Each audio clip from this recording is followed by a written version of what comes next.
മക്കളെ, ഇന്ന് നമ്മൾ ജെയിൻ ബസേരമ്മയും എന്ന അമൃതലാൽ വെഗഡിൻ്റെ യാത്രാവൃത്ത് സമ്മറിയാണ് നമ്മളിവിടെ പറയാൻ പോകുന്നത്. എല്ലാവർക്കും ഹിന്ദി വിന്നറിലേക്ക് സ്വാഗതം. എല്ലാവരും എന്നെ സപ്പോർട്ട് ചെയ്യണം, ലൈക്ക് ചെയ്യുക, ഷെയർ ചെയ്യുക. നിങ്ങളുടെ വിലയേറിയ അഭിപ്രായങ്ങൾ തീർച്ചയായിട്ടും നിങ്ങൾ കമൻ്റായിട്ട് രേഖപ്പെടുത്തുക. ഓക്കെ, അപ്പോൾ നമുക്ക് നോക്കാം. തീരെ തീരെ നർമ്മദ എന്നത് അമൃതലാൽ ബേഗഡിൻ്റെ നർമ്മദ നദിയിലെ കാൽനട യാത്രയെക്കുറിച്ചുള്ള വിവരണമാണ്. അദ്ദേഹം 1977 50-ാം വയസ്സിൽ ആദ്യത്തെ കാൽനടയാത്രയും 2009 അവസാനത്തെ കാൽനടയാത്രയും നടത്തി. ഈ 33 വർഷത്തിനിടയിൽ ഏകദേശം 4000 കിലോമീറ്ററാണ് അദ്ദേഹം കാൽനടയായിട്ട് സഞ്ചരിച്ചത്. തീരെ തീരെ നർമ്മദ എന്ന ഈ പുസ്തകത്തിൽ 1997 ഒക്ടോബർ 11 തൻ്റെ സഹായിയായ ചോട്ടുവിനോടൊപ്പമുള്ള ഒരു കാൽനട യാത്രയുടെ അനുഭവമാണ് നൽകിയിരിക്കുന്നത്. രാത്രി കുറച്ചു നേരം ലേഖകൻ പുറത്തിറങ്ങി നിന്നു. രാത്രി ഭംഗി ആസ്വദിക്കാൻ വേണ്ടിയാണ് ലേഖകൻ പുറത്തേക്ക് ഇറങ്ങി നിന്നത്. ആകാശത്തിന് കീഴെ ഇങ്ങനെ ലേഖകൻ നിൽക്കുകയാണ്. ആ സമയത്ത് ആകാശത്തിൽ ഒരുപാട് നക്ഷത്രങ്ങൾ ഇങ്ങനെ മിന്നിത്തിളങ്ങി നിൽക്കുന്നുണ്ട്. അത് കണ്ടപ്പോൾ ലേഖകന് തോന്നുകയാണ് വെളുത്ത എള്ള് വിതറിയതാണോ എന്ന് ലേഖകന് തോന്നുകയാണ്. അത്രയ്ക്ക് മനോഹരമായിട്ട് നക്ഷത്രങ്ങൾ ഇങ്ങനെ വിതറിയിട്ടതുപോലെ കിടക്കുന്നു. ചന്ദ്രനില്ലാത്തത് കൊണ്ട് തന്നെ നക്ഷത്രങ്ങൾ കൂടുതൽ വ്യക്തമായി കാണാൻ സാധിച്ചിരുന്നു. സൂര്യൻ ഒറ്റയ്ക്ക് സഞ്ചരിക്കുന്നു, നക്ഷത്രങ്ങൾ കൂട്ടത്തോടെ സഞ്ചരിക്കുന്നു. അമാവാസി രാത്രി നക്ഷത്രങ്ങളുടെ ഒരു വലിയ കൂട്ടം ദൃശ്യമാകുന്നു. പകൽ ആകാശം പ്രഭുക്കന്മാരുടെ സഭ പോലെയും രാത്രിയിലെ ആകാശം സാധാരണക്കാരുടെ സഭ പോലെയുമാണ് എന്നാണ് ഇവിടെ ലേഖകൻ പറയുന്നത്. രാവിലെ ആയപ്പോൾ അവരെന്ത് ചെയ്തു? രാവിലെ അവർ മുമ്പോട്ടേക്ക് നടക്കാൻ തുടങ്ങി. പെട്ടെന്ന് അവർ നടന്നുകൊണ്ടിരുന്ന വഴി അപകടകരമായി മാറി. ഒരല്പം പിഴച്ചാൽ നേരെ വെള്ളത്തിൽ വീഴും. ആ വഴി നേരെയാകും തോറും അത് ആ വഴിയില്ലാത്തൊരു രൂപത്തിലായിട്ടാണ് വന്നത്.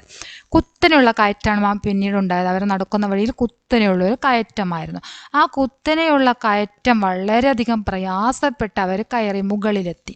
എന്നാൽ അവിടെ മറ്റൊരു വഴിയൊന്നും അവർക്ക് കാണാനുണ്ടായിരുന്നില്ല. അവിടെ കാർമേഘം മൂടിയിട്ടുണ്ടായിരുന്നു. കാർമേഘം മൂടിയിട്ട് എന്താ പറയുക, ആ ഒരു സാഹചര്യം അവരെ ഭീഷണിപ്പെടുത്താൻ തുടങ്ങി. കാർമേഘം മൂടി ആകെ അവർക്ക് മുമ്പോട്ടേക്ക് നടക്കാൻ പറ്റാത്തൊരു സാഹചര്യം, എപ്പോൾ വേണമെങ്കിലും മഴ പെയ്യാം എന്നുള്ളൊരു സമയമായതുകൊണ്ട് തന്നെ അത് അവരെ വളരെയധികം ഭീഷണിപ്പെടുത്താൻ തുടങ്ങി. അന്തരീക്ഷം മേഘാവൃതമായിരുന്നു. എപ്പോൾ വേണമെങ്കിലും മഴ പെയ്യാം. ആ വഴിയിൽ ഒരൊറ്റ മനുഷ്യനെയും അവർക്ക് കാണാനുണ്ടായിരുന്നില്ല. എന്തെങ്കിലും ചോദിക്കാൻ അവർക്ക് ഒരാളെ പോലും അവർക്ക് കാണാൻ സാധിച്ചിരുന്നില്ല. അവിടെ എങ്ങനെയൊക്കെയോ കുറച്ചു ദൂരം അവർ നടന്നു മുമ്പോട്ടേക്ക് പോയി. പതിവുള്ളതിനേക്കാൾ അന്ന് പകുതി ദൂരം മാത്രമേ അവർക്ക് നടക്കാൻ സാധിച്ചുള്ളൂ. കാരണം എന്താണ്? അവർക്ക് അനുകൂലമായിട്ടുള്ളൊരു സാഹചര്യമെല്ലാം ഉണ്ടായതല്ലേ. അതുകൊണ്ട് തന്നെ അവർക്ക് പ്രതീക്ഷിച്ചത്ര ആ ദിവസം അവർക്ക് കാൽനടയായിട്ട് സഞ്ചരിക്കാൻ സാധിച്ചില്ല. നല്ല മഴ വരുന്നത് കൊണ്ട് മഴയുടെ ആ ഒരു പേടി കാരണം അവരെന്ത് ചെയ്തു? ആ ഗ്രാമത്തിൽ തന്നെ അവർക്ക് തങ്ങേണ്ടി വന്നു. ആ ഗ്രാമത്തിലുള്ള ചില ആളുകൾ കൂടിച്ചേർന്നിട്ട് അവിടെ ഒരു ക്ഷേത്രം നിർമ്മിച്ചിട്ടുണ്ട്. ആ ക്ഷേത്രത്തിൽ വിഗ്രഹ പ്രതിഷ്ഠ നടന്നിട്ടില്ല, നടക്കാൻ പോകുന്നതേ ഉള്ളൂ. അതുകൊണ്ട് തന്നെ അവിടെയുള്ള ഗ്രാമവാസികൾ ഇവർക്ക് താമസിക്കാൻ വേണ്ടി ആ ക്ഷേത്രമാണ് നൽകിയത്. ആ ക്ഷേത്രത്തിൻ്റെ വരാന്തയായിരുന്നു ആ ദിവസത്തെ അവരുടെ അഭയസ്ഥാനം. അതിന് ആ ക്ഷേത്രത്തിൻ്റെ മുൻവാതിൽ എന്ന് പറയുന്നത്, ആ വരാന്തയിലുള്ള വാതിൽ എന്ന് പറയുന്നത് ഇരുമ്പിൻ്റെ ജാലിയുള്ളൊരു വാതിലായിരുന്നു. ആ ക്ഷേത്രത്തിൻ്റെ മേൽനോട്ടക്കാരനായിട്ടുള്ള ഗ്രാമീണൻ തന്നെ അവർക്ക് വേണ്ടിയിട്ട് ആ വാതിൽ തുറന്നു കൊടുത്തു. ഇന്ന് ആ വരാന്തയാണ് അവരുടെ രാത്രിയിലെ അഭയസ്ഥാനം. വെള്ളം കൊണ്ടുവരാനായി അവർക്ക് അയാൾ ബക്കറ്റ് നൽകി. നിലത്ത് വിരിക്കാനായിട്ട് വലിയൊരു പായ അല്ലെങ്കിൽ വലിയൊരു വിരി നൽകി. അവരുടെ വ്രതത്തിനെ കുറിച്ച് അദ്ദേഹം അന്വേഷിച്ചു. അങ്ങനെ കുറച്ച് സമയത്തിന് ശേഷം അവർ ഭക്ഷണം തയ്യാറാക്കുകയാണ്. ചോട്ടുവാണ് ഭക്ഷണം തയ്യാറാക്കുന്നത്. ചോട്ടു പരിപ്പ് ഉപയോഗിച്ചിട്ടുള്ള വിഭവം, അതായത് പരിപ്പ് കറി അവനുണ്ടാക്കി വെച്ചിട്ടുണ്ട്. പിന്നീട് അവൻ ചെയ്യുന്നത് ഗാക്കട് ഉണ്ടാക്കുകയാണ്. ഗാക്കട് ഉണ്ടാക്കുന്ന സമയത്ത് നല്ല മഴ പെയ്തു. മിക്കവാറും എല്ലാ വയലുകളിലും ആ സമയത്താണ് സോയാബീൻ വിളവെടുക്കുന്നത്. സോയാബീൻ വിളവെടുക്കുന്ന കൃഷിക്കാർക്ക് അതൊരു പ്രയാസമായിരുന്നു. ഈ മഴ, പ്രതീക്ഷിക്കാതെയുള്ള ഈ മഴ കാരണം കർഷകർക്ക് അത് വലിയ നഷ്ടം തന്നെയാണ് സംഭവിച്ചത്. അങ്ങനെ എങ്ങനെയൊക്കെയോ ചോട്ടുകാക്കട് ഉണ്ടാക്കി അവർ ഭക്ഷണം കഴിച്ചു. കുറച്ചു നേരം വിശ്രമിച്ചു. അതിനുശേഷം അവർ ഉറങ്ങാൻ കിടന്നു. ഉറങ്ങാൻ കിടക്കുമ്പോഴേക്കും നല്ല മഴയാണെന്ന് പറഞ്ഞല്ലോ. ഉറങ്ങാൻ കിടക്കുമ്പോഴേക്കും മഴ അവസാനിച്ചിരുന്നു. പുറത്ത് ഒരു ഇലക്ട്രിക് ബൾബ് കത്തുന്നുണ്ടായിരുന്നു. അങ്ങനെ അവർ രാത്രിയിൽ ഉറങ്ങുകയാണ്. ഉറങ്ങി കുറച്ച് സമയം കഴിഞ്ഞതിന് ശേഷം രാത്രിയിൽ എപ്പോഴോ ലേഖകൻ ഉണർന്നു നോക്കിയപ്പോൾ ലേഖകന്റെ കാലിനരികിലായിട്ട് ആ വിരിയുടെ ഒഴിഞ്ഞ ഭാഗത്ത് ഒരാൾ ചുരുണ്ടുകൂടി കിടക്കുന്നു. അയാൾ ഒന്നും പുതച്ചിട്ടുണ്ടായിരുന്നില്ല. നല്ല തണുപ്പാണ്, എങ്കിലും അയാൾ ഒന്നും പുതച്ചിട്ടുണ്ടായിരുന്നില്ല. കിടന്നുകൊണ്ട് അയാൾ എന്തൊക്കെയോ പിറുപിറുക്കുന്നുണ്ടായിരുന്നു. ഒരു കഥ പറയുന്നത് പോലെയാണ് തോന്നിയത് അയാളുടെ പിറുപിറുക്കൽ കേട്ടിട്ട്. പിന്നെ പെട്ടെന്ന് അയാൾ ഉറക്കെ ചിരിക്കാൻ തുടങ്ങി. ഇടയ്ക്കിടെ രാമായണത്തിലെ ചൗപ്പായികൾ അദ്ദേഹം ചൊല്ലാൻ തുടങ്ങി. ഒരു ഭ്രാന്തനെ പോലെയാണ് അദ്ദേഹം. ഒരു പക്ഷേ അയാൾ ഭ്രാന്തനായിരിക്കാം എന്ന് ലേഖകൻ കരുതി. ലേഖകൻ ഒന്നും മിണ്ടിയില്ല. പേടിച്ചിട്ട് മിണ്ടാതെ തന്നെ അവിടെ ഉറങ്ങിയതുപോലെ കിടന്നു. കുറച്ച് സമയത്തിന് ശേഷം അയാൾ അവിടെ നിന്ന് എഴുന്നേറ്റ് പുറത്തേക്ക് പോയി. പക്ഷേ പെട്ടെന്ന് തന്നെ അയാൾ തിരികെ വന്നു. വാതിൽക്കൽ നിന്ന് അയാൾ അലറി ചോദിക്കുകയാണ്. അങ്ങനെ ഉച്ചത്തിൽ ചോദിക്കുകയാണ്, നിങ്ങൾ ആരാണ്? നിങ്ങൾ എന്തിനാണ് ഇവിടെ വന്നത്? നിങ്ങൾ എങ്ങനെ ഇവിടെ പ്രവേശിച്ചു? എന്നൊക്കെ അങ്ങനെ അലറി വിളിച്ച് ചോദിക്കുകയാണ് അയാൾ. നിഷ്കളങ്കനായി കാണപ്പെട്ട ആ മനുഷ്യൻ പെട്ടെന്ന് ഭീകര രൂപം പൂണ്ടു. ഇപ്പോൾ അയാൾ അതിയായ ദേഷ്യത്തിലാണ്. അതുകൊണ്ട് തന്നെ അയാളുടെ മുഖമൊക്കെ മാറുന്നുണ്ട്. ദേഷ്യം കൊണ്ട് അയാളുടെ മുഖം മാറുന്നുണ്ട്. ചോട്ടും അതുപോലെ തന്നെ ലേഖകനും പേടിച്ചിട്ട് മറുപടി ഒന്നും തന്നെ പറഞ്ഞില്ല. പക്ഷെ ആ ഭ്രാന്തനായ ആൾക്ക് ദേഷ്യം. അയാൾ ഉറക്കെ വീണ്ടും ആർത്ത് വിളിച്ച് അട്ടഹസിച്ച് അലറി വിളിച്ച് പറയാണ്. പേടി കാരണം നമ്മുടെ ലേഖകനും അതുപോലെ തന്നെ ചോട്ടും അവിടെ നിന്ന് എഴുന്നേറ്റ് നിന്നു. ലേഖകൻ പറഞ്ഞു, ഈ ക്ഷേത്രം പണിതവർ തന്നെയാണ് ഞങ്ങളെ ഇവിടെ താമസിപ്പിച്ചത് എന്ന് ലേഖകൻ പറഞ്ഞു. നോക്കൂ, ഈ പായയും ബക്കറ്റുമൊക്കെ അവരാണ് ഞങ്ങൾക്ക് തന്നത് എന്നുകൂടെ പറഞ്ഞു. അങ്ങനെ ഈ ഭ്രാന്തനായ ആൾ വളരെയധികം കോലാഹലം സൃഷ്ടിച്ചുകൊണ്ടിരിക്കുകയാണ്. ലേഖകനും ചോട്ടുവിനും അവർക്ക് തോന്നി ഈ രാത്രി അവസാനിക്കുന്നില്ലേ എന്ന് അവർക്ക് തോന്നി. കുറച്ച് സമയത്തിന് ശേഷം ഈ ഭ്രാന്തനായ ആൾ എന്ത് ചെയ്തു? അവർ സാധനങ്ങളൊക്കെ, ലേഖകൻ കൊണ്ടുവന്നിട്ടുള്ള പെട്ടിയും സാധനങ്ങളും ഉണ്ടാവല്ലോ, ആ സാധനങ്ങൾ അവർ ആ റൂമിൻ്റെ മൂലയ്ക്കായിട്ട് വെച്ചിട്ടുണ്ടായിരുന്നു. അതിലേക്കായി ഈ ഭ്രാന്തൻ്റെ ശ്രദ്ധ. ഭ്രാന്തൻ ആ സാധനങ്ങൾ എടുത്തു, പെട്ടി തുറന്നിട്ട് അതിലുള്ള ഓരോരോ സാധനങ്ങൾ എടുത്തിട്ട് പുറത്തേക്ക് എറിയാൻ തുടങ്ങി. ആ സമയത്ത് ലേഖകൻ ചിന്തിക്കുകയാണ്. ലേഖകൻ അതിലൊരു കത്തി വെച്ചിട്ടുണ്ടായിരുന്നു. പച്ചക്കറി അരിയാൻ വേണ്ടിയിട്ട് അതിൽ ഒരു കത്തി വെച്ചിട്ടുണ്ടായിരുന്നു. ആ കത്തിയും എന്ത് ചെയ്തു? ഈ ഭ്രാന്തനായ വ്യക്തി ആ കത്തി എടുത്തിട്ട് പുറത്തേക്ക് എറിഞ്ഞു അതിലുള്ള എല്ലാ സാധനങ്ങളും ഓരോന്നായി എടുത്ത് പുറത്തേക്ക് എറിഞ്ഞു. ലാസ്റ്റ് അതിൽ നിന്ന് അദ്ദേഹത്തിന് കിട്ടിയത് പുസ്തകങ്ങളായിരുന്നു. പുസ്തകങ്ങൾ മാത്രം ഈ ഭ്രാന്തൻ പുറത്തേക്ക് വലിച്ചെറിഞ്ഞില്ല. അത് തുറന്നു നോക്കിയിട്ട് തിരിച്ച് പെട്ടിയിലേക്ക് തന്നെ വെച്ചു.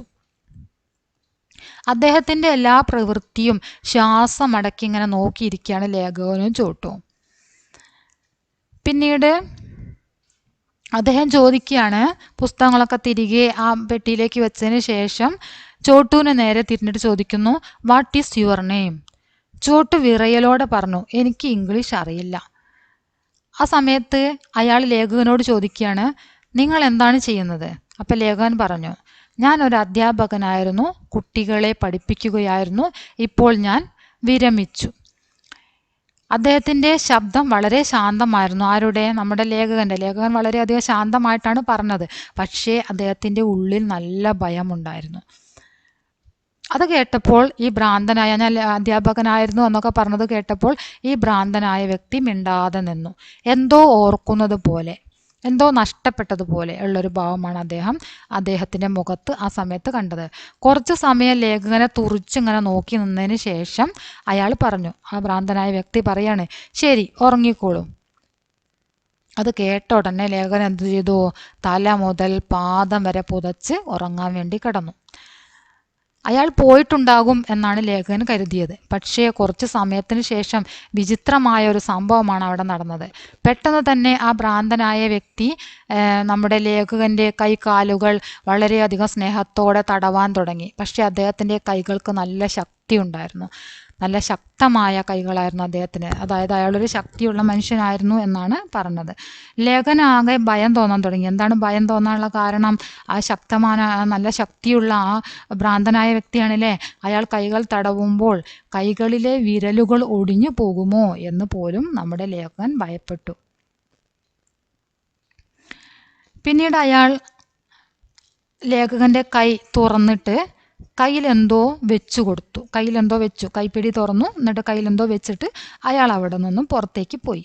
അയാൾ പുറത്തേക്ക് പോയ ഉടനെ തന്നെ ചൂട്ട് വേഗം വന്നിട്ട് വാതിലകത്തുനിന്ന് അടച്ചു പൂട്ടി. എന്നിട്ട് അവർ ആശ്വാസത്തോടെ നെടുവീർപ്പിട്ടു. അവരങ്ങനെ ഉറങ്ങാൻ കിടന്നു. പക്ഷെ അവർക്ക് ഉറക്കം വന്നില്ല. ലേഖകൻ ഉണർന്ന് തന്നെ ഇരുന്നിട്ട് ചിന്തിക്കാൻ തുടങ്ങി. ഈ വ്യക്തിക്ക് ഇത്ര പെട്ടെന്ന് എങ്ങനെയാണ് മാറ്റം സംഭവിച്ചത്? എന്തുകൊണ്ടാണ് ഈ മാറ്റം വന്നത്? ഇദ്ദേഹം ഇത്ര വിനയമുള്ള ആളായിരുന്നുവോ? അങ്ങനെ ലേഖകൻ അദ്ദേഹത്തിന്റെ കൈ തുറന്നു നോക്കിയ സമയത്ത് അതിൽ ഒരു 20 പൈസയുടെ നാണയമായിരുന്നു. അപ്പൊ ആ ഭ്രാന്തനായ വ്യക്തി എന്താണ് ലേഖകന്റെ കയ്യിൽ വെച്ചു കൊടുത്തു പോയത്? 20 പൈസയുടെ നാണയം. പതിയെ ഈ ലേഖകന്റെ മനസ്സിൽ അതുവരെ ഉണ്ടായിരുന്ന ചിന്തകളൊക്കെ പതിയെ ആ ചിന്തകൾക്കൊക്കെ ഒരു അവസാനം ഉണ്ടാകാൻ തുടങ്ങി. അതായത് പ്രശ്നത്തിന് പരിഹാരം ഉണ്ടാവാൻ തുടങ്ങി. അദ്ദേഹം ചിന്തിക്കുകയാണ്, ഈ ഭ്രാന്തൻ പുസ്തകങ്ങളൊന്നും വലിച്ചെറിഞ്ഞിരുന്നില്ല. പുസ്തകങ്ങൾ കണ്ടപ്പോൾ അയാൾ അത് നേരെ ബാഗിലേക്ക് തന്നെ, പെട്ടിയിലേക്ക് തന്നെ തിരിച്ചു വെക്കുകയാണ് ചെയ്തത് അല്ലേ? അപ്പോൾ ഒരു പക്ഷേ പുസ്തകങ്ങൾ കണ്ട സമയത്ത് അദ്ദേഹത്തിന്റെ മനസ്സിലേക്ക് പഴയ ചിന്ത വന്നിട്ടുണ്ടായിരിക്കാം. ആ ഗുരുകുല വിദ്യാഭ്യാസം, അദ്ദേഹത്തിന്റെ വിദ്യാഭ്യാസ സമയത്തുള്ള കാര്യം ഓർമ്മ വന്നിട്ടുണ്ടായിരിക്കാം. അല്ലെങ്കിൽ അദ്ദേഹം ഒരു ഗുരു ആയിരിക്കാം. അദ്ദേഹത്തിന്റെ ഉപബോധ മനസ്സിൽ ഗുരുവിനെ ബഹുമാനിക്കണം എന്ന ചിന്ത പതിഞ്ഞു കിടക്കുന്നുണ്ടാകണം. അതുകൊണ്ടായിരിക്കാം ലേഖകൻ അധ്യാപകനാണ് എന്ന് കേട്ട ഉടനെ തന്നെ അയാളുടെ സ്വഭാവം മാറിയത്, നല്ലൊരു വിനയമുള്ള ഒരു സ്വഭാവമുള്ള ആളായി മാറിയത് എന്ന് നമ്മുടെ ലേഖകൻ ചിന്തിക്കുകയാണ്. ഒരുപക്ഷെ അയാളുടെ വിദ്യാർത്ഥി ജീവിതത്തിൽ ഗുരുക്കന്മാരെ ആദരിക്കണം എന്ന ആ ഒരു അദ്ദേഹത്തിന്റെ മനസ്സിൽ പതിഞ്ഞു കിടന്ന ചിന്ത ഇപ്പോൾ ഉയർത്തെഴുന്നേറ്റതായിരിക്കാം. ലേഖകൻ പറയുകയാണ്, അധ്യാപക ദിനത്തിൽ രാജ്യം മുഴുവൻ എണ്ണമറ്റ അധ്യാപകരെ ആദരിക്കുന്നു. അദ്ദേഹത്തിന്റെ ഗ്രാമത്തിലും പല തവണ അദ്ദേഹത്തിനെ ആദരിച്ചിട്ടുണ്ട്. പക്ഷേ ആ ദിവസം രാത്രി ആ ഭയാനകമായിട്ടുള്ള സാഹചര്യത്തിൽ പെട്ടെന്ന് അദ്ദേഹം ഒരു അധ്യാപകനാണ് എന്നറിഞ്ഞ നിമിഷം മുതൽ ആ ഭ്രാന്തന്റെ സ്വഭാവം നല്ല രൂപത്തിലേക്ക് മാറുകയും വിനയഭാവം കൈവരുകയും അധ്യാപകനെ ആദരിക്കുകയും ചെയ്തു. ആ ഒരു സംഭവം ലേഖകൻ ഒരിക്കലും മറക്കാൻ കഴിയുന്നതായിരുന്നില്ല. ആ ഒരു അംഗീകാരമാണ് അദ്ദേഹം ഏറ്റവും കൂടുതൽ അദ്ദേഹത്തിനെ വളരെയധികം സന്തോഷിപ്പിച്ചത്. ആ ഒരു അംഗീകാരമായിരുന്നു. അധ്യാപകനും വിദ്യാർത്ഥിയും തമ്മിലുള്ള ഒരു സ്നേഹബന്ധം അല്ലേ, അത് അദ്ദേഹത്തിനെ വളരെയധികം വളരെയധികം മനസ്സിനെ സന്തോഷിപ്പിച്ചു. അവർ പിറ്റേ ദിവസം ചിതറിക്കിടക്കുന്ന സാധനങ്ങളൊക്കെ അടുക്കി പെറുക്കി വെച്ച് അവർ യാത്രയാണല്ലോ അല്ലേ, കാൽനട യാത്രയാണ്. അപ്പോൾ അവർ കാൽനട യാത്രയ്ക്ക് വേണ്ടി തയ്യാറാവുകയാണ്. പിറ്റേ ദിവസം അവരുടെ സാധനങ്ങളെല്ലാം അവർ പെറുക്കി പെട്ടിയിലേക്ക് വെക്കുകയാണ്. ഭ്രാന്തനായ വ്യക്തി വാരി വലിച്ചിട്ടതാണ് സാധനങ്ങളൊക്കെ അല്ലേ. ഒക്കെ പെറുക്കി വെക്കുന്ന സമയത്ത് ചോട്ട് പറയുകയാണ്, അദ്ദേഹം ഇതിൽ നിന്നും ഒരു ചില്ലിക്കാശ് പോലും എടുത്തിട്ടില്ല. അതായത് അവരുടെ സാധനങ്ങളൊക്കെ എറിഞ്ഞെങ്കിൽ അവരുടെ കയ്യിൽ പൈസയൊക്കെ ഉണ്ടായിരിക്കുമല്ലോ. അപ്പോൾ ഒരു ചില്ലിക്കാശ് പോലും അയാൾ എടുത്തിട്ടില്ല എന്ന് ചോട്ടു സാധനങ്ങൾ എടുത്തു വെക്കുന്ന സമയത്ത് പറയുന്നു. അങ്ങനെ അവർ പുറത്തിറങ്ങി പോകുന്ന സമയത്ത് അയൽക്കാരനായ ആ ചെറുപ്പക്കാരനെ കാണുന്നു. അയൽക്കാരനായ യുവാവിനോട് പറയുന്നു, ഇന്നലെ രാത്രി ഒരു ഭ്രാന്തൻ ഞങ്ങളെ ഒരുപാട് ബുദ്ധിമുട്ടിച്ചു, വളരെയധികം വിഷമിപ്പിച്ചു ഒരു ഭ്രാന്തൻ വന്നിട്ട് എന്ന് പറയാണ്. ആ സമയത്ത് ഏകദേശം ഒരു 1.5 മണിക്കൂറോളം അയാൾ ഞങ്ങളെ ഭീഷണിപ്പെടുത്തിക്കൊണ്ടിരുന്നു. ഞങ്ങൾക്ക് അയാളെ തല്ലാൻ സാധിക്കുമായിരുന്നു, പക്ഷെ അദ്ദേഹം തല്ലിയിട്ടില്ല അല്ലേ, അദ്ദേഹം ആക്രമിച്ചിട്ടില്ല. ആക്രമിക്കാൻ അദ്ദേഹത്തിന് സാധിക്കുമായിരുന്നു എന്ന് പറയാണ്. ചെറുപ്പക്കാരൻ പറയുന്നു, ആ സമയത്ത് അദ്ദേഹം എൻ്റെ പിതാവാണ്. അദ്ദേഹത്തിന് ഇടയ്ക്കിടയ്ക്ക് ഇങ്ങനെ വരാറുണ്ട്, അദ്ദേഹത്തിന് ഭ്രാന്താണ് എന്ന് പറയുന്നു. പക്ഷെ അദ്ദേഹം ആരെയും ഉപദ്രവിക്കാറില്ല. അദ്ദേഹം ഇവിടെയല്ല താമസിക്കുന്നത്, മണിദ്വീപിൽ എൻ്റെ സഹോദരന്മാരുടെ കൂടെയാണ് താമസിക്കുന്നതെന്നും ആ യുവാവ് പറയുന്നു. ഇന്നലെ രാത്രിയാണ് അദ്ദേഹം ഇങ്ങോട്ടേക്ക് വന്നത്. ലേഖകൻ ചോദിക്കുകയാണ്, ഞങ്ങളെ സഹായിക്കാൻ നിങ്ങൾ എന്തുകൊണ്ട് വന്നില്ല? അപ്പോൾ ആ യുവാവ് പറയുന്നു, ഞാൻ വയലിലായിരുന്നു, ഉറങ്ങുകയായിരുന്നു.